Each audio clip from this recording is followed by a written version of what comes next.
Hey, what's up there, YouTubers? It's me again, Brian, aka Gamer55551, and I am back with a video. For this one, I'm going to be doing the top 5 movies and TV shows of 2024. With next month, around my birthday, I'm going to be doing the top games of 2024, which I will break that down in different categories and all. But for this one, we're going to be taking a look at movies and TV shows. So we'll start off first with like the movies, and I will say there were a couple of movies that I felt kind of stood out for me the most, that I really enjoyed and everything like that. Obviously, not every movie was a hit, aka like from Borderlands 2, Joker 2, or Joker Fully Deluxe, however you want to say it, and everything like that. But in either case, there were ones that definitely stood out the most. So we'll start off with number 5, and I do want to start with this one with Ghostbusters Frozen Empire. Now, I'm aware this one definitely got some mixed reviews for some folks out there, but I came away in this one enjoying this one. I mean, it was the sequel to Ghostbuster Afterlife, which was essentially, in a way, you could say the Ghostbusters 3 movie that a lot of longtime Ghostbusters fans were hoping for, though. I definitely like the fact that it brought in a new villain instead of just bringing back, maybe like, Gozer the Gazarian, if I'm saying her name correctly, or Viger, or Victor, if I'm saying the villain from Ghostbusters 2. I apologize, I'm not getting the name right at all. But in either case, it was nice to see sort of a new villain, while at the same time having some nods to locations here and there from the first Ghostbusters to Ghostbusters 2 to a certain degree, and seeing some of the old cast to a certain extent. But I also like how you had the Spangler family occupy the famous firehouse and everything like that, continuing the Ghostbusters tradition to a certain degree, and also bringing back Peck, the villain from the first Ghostbuster movie, making an appearance in Frozen Empire as the new mayor of New York City and everything. So it was really neat to see all that there and everything, and I am looking forward to whatever the next entry in the Ghostbusters series may be. So Ghostbusters Frozen Empire is number 5 on my list. At number 4 is Godzilla x Kong, The New Empire. This one, I mean, I enjoyed the MonsterVerse that WB and Legendary Pictures have done so far, whether it's from like the big screens to even some of the small shows like Monarch, Legacy of Monster, to Skull Island on Netflix and everything like that. But the big screen Godzilla movies that they've done and King Kong movies are certainly not bad. Obviously, it's nowhere near Toho's Godzilla franchise that they are famous for and everything like that, but still enjoyable nevertheless, though. And I like the idea of a tag team with Godzilla and King Kong to a certain degree, and that didn't disappoint. I guess my one criticism I would say from the film that I didn't like was the fact that this felt more like a Kong story rather than the tag team I think a lot of us were hoping for. So obviously, story-wise, not bad, but I think this would have been better off as a solo Kong film and everything like that. Not that I don't think that a tag team with Godzilla and King Kong couldn't work. It's just I didn't feel like this was the one that worked and everything like that. But either way, I still came away pleased with this one, though, nevertheless, though. So Godzilla x Kong, The New Empire is at number 4. At number 3 is Kingdom of the Planet of the Apes, though the continuation from the trilogy movies that happened before, such as Rise of the Planet of the Apes, Dawn of the Planet of the Apes, and War of the Planet of the Apes, though, which was in a way kind of a reboot of the Planet of the Apes movies in general. And this one I definitely enjoyed and all. I like the idea that it takes place, generations or centuries later into the future, where apes have now become the dominant species, while the human race is kind of reduced itself to a certain degree. Some of it has reduced itself to primitive animals, while others seem to have survived and everything like that. Some memorable moments are like when the apes hear one of the human girls talk, and they were kind of surprised to hear that, to one of the apes that portrayed himself as the reincarnation of Caesar, and everything, and sort of like portraying himself like he's the Messiah and all, when in fact he's sort of the villain and everything, trying to uncover some of the secrets that left behind by the human race and everything. So it was a really neat approach, and I am looking forward to seeing what the next entry might be. I'm very curious about it. Obviously, the ending sort of had them sort of looking up at space, and it does make you kind of wonder, are they setting the stage for like maybe a reimagining of the original Planet of the Apes that starred late Charlton Heston and everything? So it certainly is interesting indeed when that happens. Also, we know the person who directed this is supposedly will be directing the live-action Legend of Zelda movie, though. And while I definitely enjoyed this film, I do kind of question if this person's going to pull it off with the Zelda movie, but time will ultimately tell on that one. So in either case, number 3, Kingdom of the Planet of the Apes, and number 2 is Sonic the Hedgehog 3. Now, we've come a long way with the Sonic movies, though. When the original trailer dropped in 2019 for the first Sonic movie, the ugly Sonic became sort of a meme, and many people were beginning to write this movie off. Then Paramount did something unthinkable, such as delaying the movie, redesigning Sonic, and when the second trailer was shown, people had a better response. And when I saw that second trailer, I was like, okay, this may be good. And when the movie came out, this was before COVID started and all, the film turned out to be actually good. I mean, it wasn't perfect or anything like that, but it was still good. Same with Sonic the Hedgehog 2, and same with the Knuckles show on Paramount Plus. And so when the third one came out, when that movie came out, or when the trailer was dropped with this one, I was like, whoa, they were kind of going dark with this to a certain degree. And so I decided to give this one a look, and after watching this film and everything like that, I would say out of all 3 of the Sonic movies, this one is the best one that they have done, though. I love the fact that it went with a little bit of a darker tone to it, which isn't bad. And I think Keanu Reeves knocked it out of the park as playing Shadow the Hedgehog. He really fit that character very well. Same with Jim Carrey. He did a great job as playing Dr. Robotnik as usual, and playing both Gerald Robotnik and the young Robotnik, and seeing that dance sequence with the laser beams dancing to Chemical Brothers, the Galvanized song, that was brilliant and everything like that. So yeah, this one was done very well. It's going to be interesting to see how they do Sonic 4, and I will say that's going to be a tough hill to climb to overtake Sonic Hedgehog 3, but we'll see. Have to wait and see what happens when that movie comes out. I think 2027 and everything like that. But in either case, though, Sonic the Hedgehog 3 enters in at number 2. And finally, my number 1 movie of 2024 has to be Deadpool and Wolverine. Now, the MCU was kind of in sort of a tough spot as of lately. 2023 had some mixed response to some of the decisions they made, though, ranging from what happened with Secret Invasion on Disney Plus to even some of their movies weren't exactly doing great. Outside of Guardians of the Galaxy Volume 3, Ant-Man Quantumania didn't do as well as they had hoped for, although I thought it was the best entry in the Ant-Man series. The Marvels, unfortunately, did not do as well at the box office as they had hoped for and everything like that, and it was pretty clear they had to go back to the drawing board to a certain degree. To be fair, Indiana Jones and the Dial of Destiny also didn't do well at the box office, despite the fact that I felt that was definitely better than Kingdom of the Crystal Skull and everything like that. But the fact that they were able to do an R-rated MCU movie was definitely good.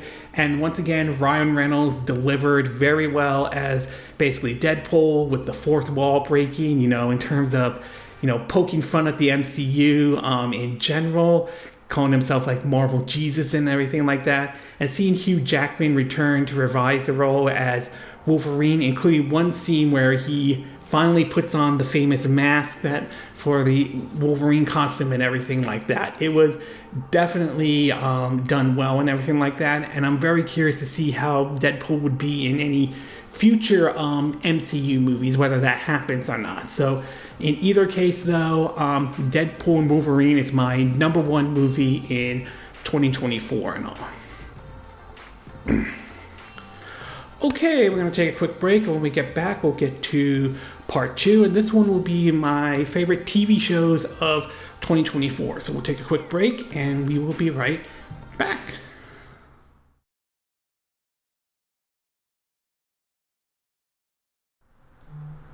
Okay, and we are back with part 2 of my top 5 look at movies and TV shows of 2024. So now that we have concluded with the movie side of it, we'll get started with the TV show side of it, though. And I will say there were definitely some very interesting shows that premiered in 2024, and there were really 3 that I think the ones that I viewed stood out the most and really caught a lot of people's attention to a certain degree and all.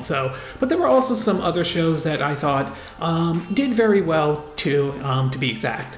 So we'll start off with number 5, and that would be Terminator Zero from Period Zero on Netflix, though. Now, the Terminator franchise has sort of been in let's just say, a rough spot. While the first and second movie are considered to be iconic in every single way, and Terminator the Sarah Connor Chronicles is supposedly enjoyed by a lot of Terminator fans, the series has had some unfortunate bumps along the way. Terminator 3 Rise of the Machine didn't exactly sit very well with everybody out there. Salvation, I thought had the right idea, but it was far from perfect. Terminator Genesis, or Genesis, if I'm saying the name correctly though, was alright. Dark Faith, I felt like was the better Terminator movie compared to the last 3 that I just mentioned, but nowhere near the level of what the first or Judgment Day was and all. And of course, in terms of, like video games, let's just say it doesn't have like the greatest reputation of all. Although I did enjoy Terminator Resistance, that one kind of surprised me, and I thought that one was excuse me, I thought that one was good as well. And I will say, as for Terminator Zero, I will say this is probably a very good show in my opinion and everything like that. It's done in an anime style, and it's handled by the same studio that did what I consider one of my classic and favorite animes of all time, Ghost in the Shell and everything like that. And I definitely enjoyed it. Obviously, it's not going to have the same kind of as the original trilogy or the movies did in any way, but it still was sort of interesting to see a somewhat of a different take on the Terminator franchise in general, and I am hopeful for a season 2 if that does happen or anything like that. Although with Netflix, it's like sometimes a show is so popular yet they don't bother doing another season or anything like that, and Netflix unfortunately has that kind of, let's just say they have that kind of reputation to a certain degree. But in either case, Terminator Zero is at number 5. Number 4 is X-Men 97. This one I was definitely interested in, considering when I heard that Marvel Studios or Marvel Animation was bringing the series back, which is a continuation from the original X-Men cartoons that I remember growing up back in the 90s, watching it. I think I was like on Saturday morning on Fox Kids and everything. So it was definitely nice to see this series make a comeback and everything like that. It still maintains some of that style and so forth, and some of the original voice actors have returned, although I do remember hearing how the original voice actor for Charles Xavier, I think passed away several years ago, which is unfortunate and all. But it was certainly nice to see this series come back, and even seeing Magneto make an appearance here and there, though, who I consider one of my favorite mutants. I know some will disagree, but I just view Magneto as certainly one of my favorite mutants, indeed. And of course, we got to see some other Marvel characters as well, ranging from Doctor Strange, Iron Man, Captain America, even Spider-Man as well, which makes me kind of wonder if we'll see something similar like a Spider-Man 97, if that does happen or not. But in either case, though, I would say X-Men 97 is at number 4. Number 3, I would say, goes to Shogun, and this one I felt was one of the 3 shows that I think blew up in 2024 and all. I will say that I definitely enjoyed the style of the show, to be exact. To some degree, it's kind of does have a little bit of a Game of Thrones vibes to it, and that certainly isn't a bad thing. And I just think some of the acting is done really well, especially I think one of them, I think his name is Cosmo Jarvis, who played, I think, Blackthorn. I think he did a really good job playing that character and all, but I do think a lot of the other actors and actresses did very well on that show. Indeed, it's definitely one I would recommend checking out, especially if you have Hulu and everything like that. So that one is definitely worth a look, to be exact. Excuse me. Number 2 is Fallout. This one, I will say, also kind of surprised me as well. When I heard that Amazon was doing a show based off the Fallout video game, I had my reservation at first. I wasn't really sure about this. Then we started to see the first trailer, and I thought, okay, this could be good in every way. Kind of a similar view I had when the second trailer for 2020 Sonic the Hedgehog movie was shown and everything. And after watching the first season, I would say I was pretty impressed with this one. I thought they did a really good job with this one. Rather than trying to retell one of the video games or one of the entries in it, it told an original story but still took place in the same universe as the video games, to be exact. I will say, while I think all the cast and character did their job, I think the Ghoul is the one excuse me, that I think stood out the most. I especially like one of the scenes where he was in a shootout with basically some of the other folks in this ruined village and everything like that. The scene, let's just say, kind of feels like something ripped out of a Quentin Tarantino film and everything like that. So I definitely think that was definitely one of my favorite characters in the Fallout TV show, though. Really enjoyed it. Looking forward to season 2 when that happens, and that's one I'm going to keep an eye out, especially considering the ending seems to indicate that it's going to New Vegas, and if that is the case, I'm very curious to see how much they draw inspiration from, well, Fallout New Vegas, to be exact. So this is one I will be keeping an eye out for season 2, but Fallout, at least the first season, is my number 2 show of 2024. And last but not least, my number 1 TV show of 2024 has to go with The Penguin. That one I thought really did very well, basically in 2024, though. I mean, Colin Farrell, I think, did a great job playing the Penguin and everything. I like the idea that it took place, after the events of the Batman movie, and it did have some snippets here and there showing, the Riddler and the fallout from, how Gotham City got flooded and everything like that. But it showed, the Penguin, Oswald Cobblepot. You learn a little bit, some of his back history. You do learn some of his, his conflict with, the Falcons and his meeting with the other mobsters in Gotham City and everything. It's just really done very well. I mean, it does definitely draw inspiration from the Sopranos, Goodfellas, and even Godfather to a certain extent. So that certainly is neat. I will say his, somewhat obsession of his mother, I was like borderline, yeah, but outside of that, though, I definitely enjoyed The Penguin. Indeed, obviously the claim is that there won't be a second season, but given the popularity of that show, I wouldn't rule out the possibility that a second season could technically happen. But in either case, Max or HBO's Max, The Penguin is my number 1 TV show of 2024 and all. Okay, this concludes my top 5 movie and TV shows of 2024. And again, these are my opinion. What are yours? What are your thoughts about my top 5 movie and TV shows for 2024? Do you agree with this list that I put out? Do you disagree with my list in any way? Are there certain shows or movies you felt that should have been on this list, or ones that you felt like should have been taken off this list in any way?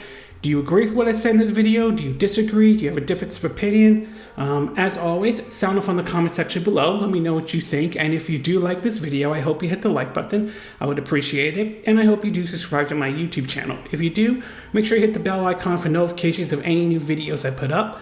Also, Feel free to share this video if you want to, and feel free to donate to my channel if you'd like. You could do it through PayPal me, Patreon, or Steam Labs. This will be in the description of this video, assuming you're watching this on YouTube.